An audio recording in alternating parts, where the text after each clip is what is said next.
શ્રી ગિરિરાજ ધરણ કી જય. વાલા વૈષ્ણવ, આપ સર્વને મારા જય શ્રી કૃષ્ણ. આજે આપણે કૃષ્ણ અર્પણ ચેનલમાં રાસ રચ્યો ગોવર્ધનધારી આ વિશેનો સત્સંગ કરીશું. કારણ કે હમણાં જ શરદ પૂનમ નજીક આવી રહી છે, તો આજે આપણે સત્સંગમાં રાસ વિશેનો સત્સંગ માણીશું. જો તમે આ ચેનલમાં નવા હો તો આ ચેનલને સબસ્ક્રાઈબ કરજો અને લાઈક કરજો, અને આ સત્સંગનો બીજા વૈષ્ણવની સાથે શેર કરજો. શ્રી ગિરિરાજજીની તળેટીનું આન્યોર ગામ આજે ખૂબ હિલોળે ચડ્યું. એનું કારણ હતું કે શરદ, એક તો શરદ ઋતુ હતી, આસો મહિનો, અને હવે ગામડામાં લોકોનો અનેરો ઉત્સાહ હતો. એનું કારણ એ હતું કે ગામમાં રાસધારીઓની ટોળીનું આગમન થયું હતું. હવે આ વ્રજમાં આવા દિવસોમાં રાસધારીઓની ટોળી ગામે ગામ ફરતી. હવે ગામડાના ખેડૂતો પણ પોતાની ખેતીવાડીમાંથી નિવૃત્ત થઈ ગયા બાદ આ રાસલીલા, કૃષ્ણલીલા, આ બધી લીલાઓ જોવા ગામને પાદરે નાખેલા તંબુઓમાં આવતા. લોકોમાં અનેરો ઉત્સાહ હતો આ રાસલીલા જોવામાં. હવે અન્યોર ગામમાં રાસધારીઓ આવ્યાના સમાચાર ગિરિરાજજીમાં શ્રી ગોવર્ધનનાથજીની સેવામાં વ્યસ્ત રહેનારા શ્રી વલ્લભકુલના બાળકોને મળ્યા. ત્યારે એમના હૈયામાં પણ ઉમંગોની ભરતી ઉછળાવા માંડી.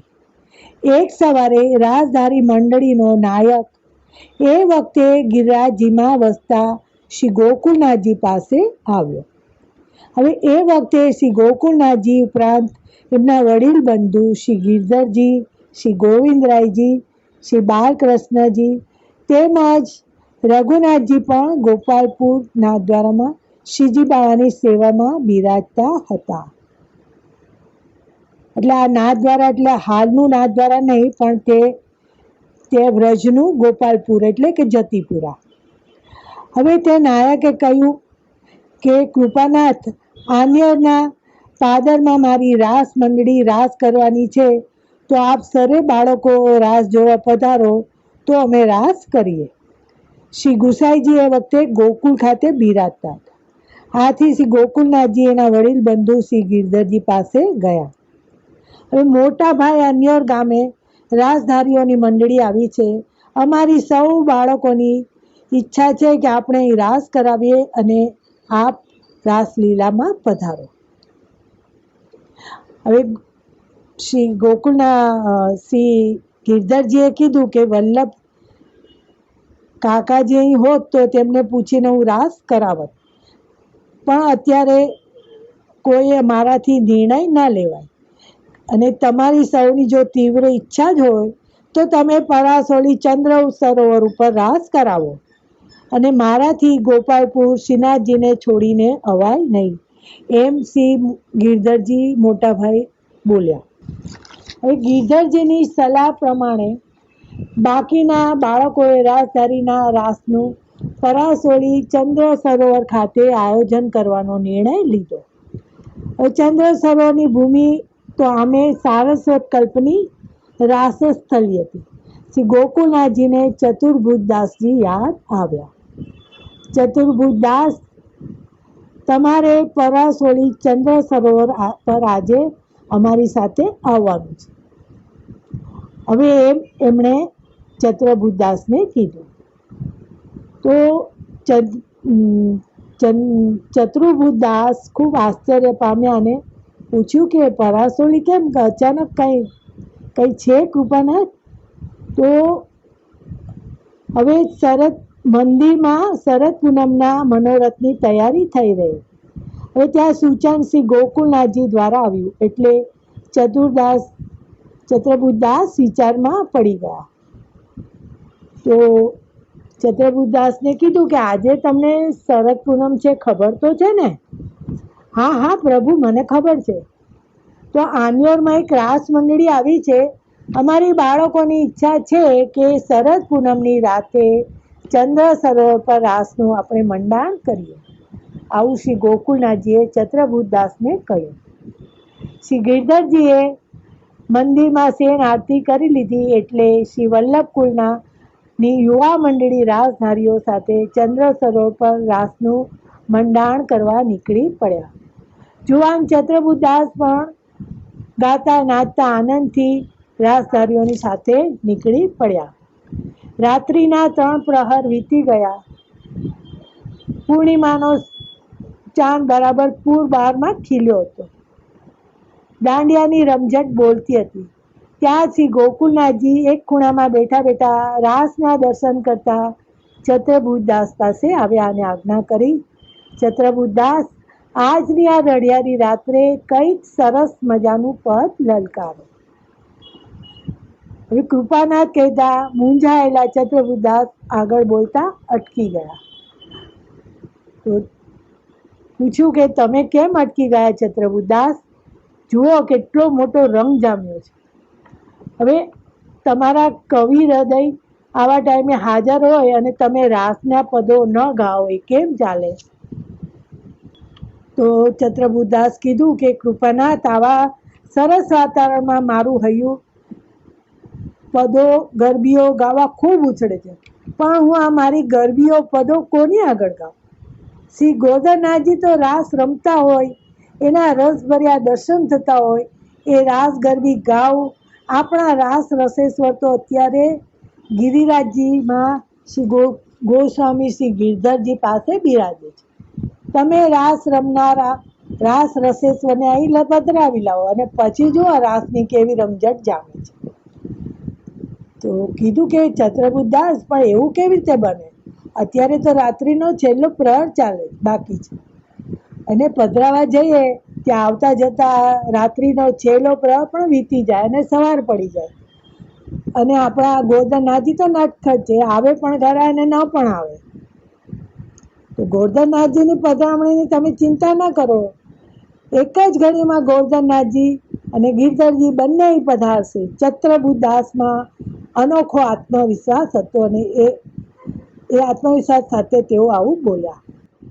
હવે ગોરધન ગિરધરજીની બેઠકમાં આરામ કરતા હતા. ત્યાં જ સુગંધિત વાતાવરણ અને ઝળહળતા પ્રકાશ વચ્ચેથી એક મીઠો નંદનંદનનો સૂર ઉઠ્યો. ગિરધરજી બેબાકડા ઉઠી પડ્યા.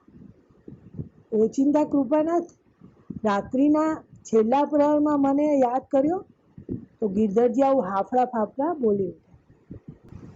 હવે ગોરધન, મારી સાથે ચાલો, શ્રીજી બાવાએ આજ્ઞા કરી. બાવા, આટલી મોડી રાતે ક્યાં પધારું છે? બાવાએ કીધું કે ચંદ્ર સરોવર પરાસોળી થઈને રાસ રમવાની મારા ભક્તોની ઈચ્છા પૂર્ણ કરવા મારે જવું છે. અને તો ગિરધરજીએ કીધું કે કૃપાનાથ, આપને પરિશ્રમ થશે, સવાર પડવાની હવે જાજી વાર નથી. તો ગોરધનનાથજીએ કે તો કશું જ જાણે સાંભળ્યું નહીં એમ કરીને ચાલવા માંડ્યા. તો ગિરધરજી પણ એમની પાછળ લાચાર બની અને ચંદ્ર સરોવર તરફ પ્રયાણ કર્યું.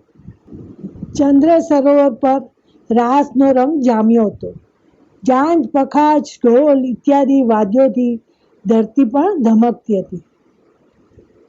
વ્રજમંડળની વનિતાઓ પણ એક એક ગોપીને એક એક કાનની ધૂનમાં રાત દિવસનું ભાન ભૂલીને તન્મયતાથી રાસની હિત લેતી હતી.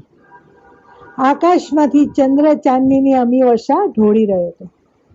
બરાબર જામેલા રંગીન વાતાવરણમાં ચતુર્બુદાસે શ્રીજી બાવાને ગિરધરજી સાથે રાસ મંડળમાં પ્રવેશતા જોઈ એની જાતને ધન્યતા અનુભવવા લાગ્યા. એક ભક્તની ઈચ્છાને માન આપીને શ્રી ગોરધનનાથજી આટલી મોડી રાત્રે પરિશ્રમ સહીને પણ રાસ રમવા પરાસોલી પધાર્યા હતા એવો ભક્ત કવિને ખૂબ આનંદ હતો અને એના સુરીલા કંઠે મહેકી ઉઠ્યું આ કીર્તન કે જે રાગ કેદારોમાં છે, રાસનું કીર્તન છે.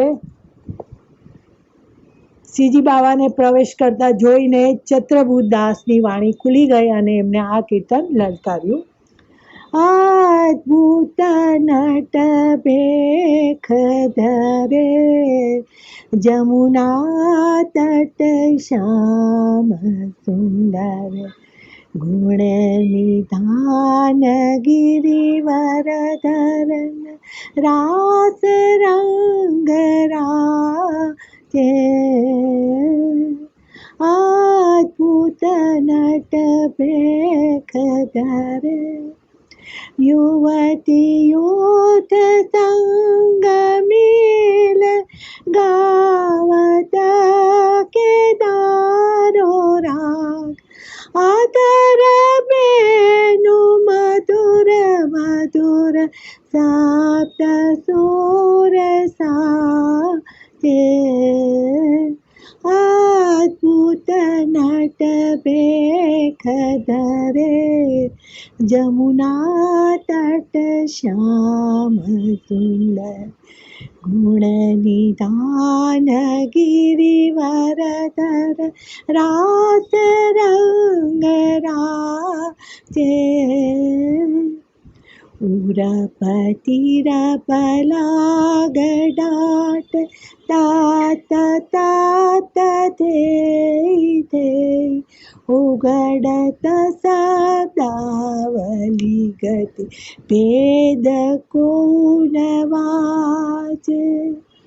छत्रभुज प्रभुवन विलास मोहे साब सुर आकाश निरखता क्यों चंद्र को रात पश्चिम के खाचे अद्भुत नट भेख धरे जमुना तट श्याम सुंदर गुण निधान गिरिवर धर रास रंग राजे ચતુર્ભુજદાસજીના પદથી અને શ્રી ગોવર્ધનનાથજીના રાસસ્થલી પરના આગમનથી વાતાવરણ મહેકી ઉઠ્યું. રાસ લેતા રાસધારીઓ તેમજ વ્રજ વનિતાઓના પગમાં ખૂબ જોમ આવી ગયો અને પછી થયું કે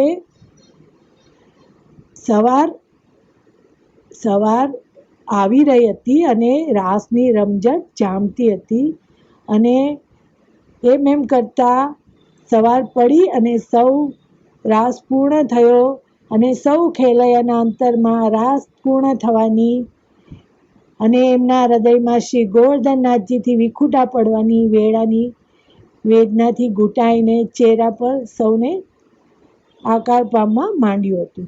સૌ કોઈ ભારે હૈયે એમના સ્વસ્થાને ચાલી નીકળ્યા.